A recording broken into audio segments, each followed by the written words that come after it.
Hi friends, అందరికీ నమస్కారం. Welcome back to our channel. నేను మీ సుజాత. ఈరోజు అయితే నిమ్మకాయల నిలవ పచ్చడి ఎలా చేసుకోవాలో చూద్దాం. దీనికోసం అయితే నేను 30 నిమ్మకాయలు తీసుకున్నాను. ఇవి ఎంతో ఫ్రెష్గా చెట్లల్లో అప్పుడు పెరికొచ్చినవి, చాలా చాలా బాగున్నాయి. దీన్ని ఎలా చేయాలో చూద్దాం. ఇప్పుడైతే వీడియోలో చూపించిన విధంగా ఇలా కట్ చేసుకోవాలి నిమ్మకాయల్ని.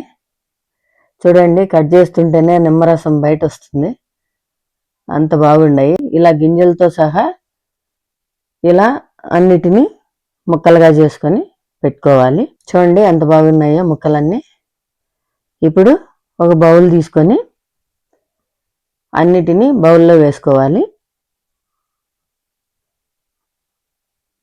ఇలా వేసుకున్న తర్వాత నేనైతే 200 గ్రాములు ఉప్పు తీసుకొని, రాళ్ళ ఉప్పు తీసుకోవాలి. ఇలా ఉప్పునంతా వేసి కలిపి ఒక నైట్ అంతా పెట్టుకోవాలి. ఎందుకంటే నిమ్మకాయల్లో ఉండే నీరంతా బయట వచ్చేస్తుంది. ఇప్పుడు దీనికోసం ఇంగ్రీడియంట్స్ చూద్దాం. 200 గ్రాములు తెల్లగడ్డలు తీసుకున్నాను, మెంతులు 70 గ్రాములు, ఆవాలు 70 గ్రాములు. ముందుగా మెంతులను మిక్సీ జార్లో వేసుకొని గ్రైండ్ చేసుకోవాలి, ఎందుకంటే అవి తొందరగా మెదగవు. తర్వాత ఆవాలను వేసుకొని మెత్తగా చేసుకోవాలి. ఇలా మెత్తగా చేసుకొని పక్కన పెట్టుకోవాలి. ఇప్పుడు ఒక నైట్ అంతా నానబెట్టిన నిమ్మకాయలను తీసుకుంటే ఇలా రసం అంతా బయట వచ్చి ఉంటుంది. ఇప్పుడు ఇందులోకి నేనైతే 250 గ్రాములు కారం తీసుకున్నాను. ఇప్పుడు ఈ కారం వేసుకొని కలిపి పెట్టుకోవాలి.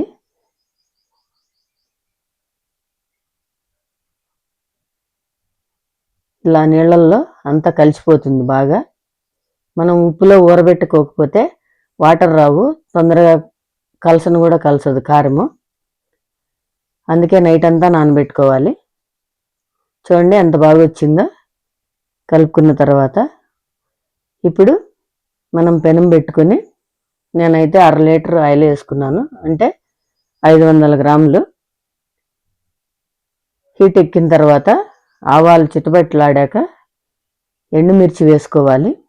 ఎండుమిర్చి వేసుకున్న తర్వాత స్టవ్ ఆఫ్ చేసేసి తెల్లగడ్డలను కూడా వేసుకోవాలి. కొంచెం ఫ్రై అయ్యాక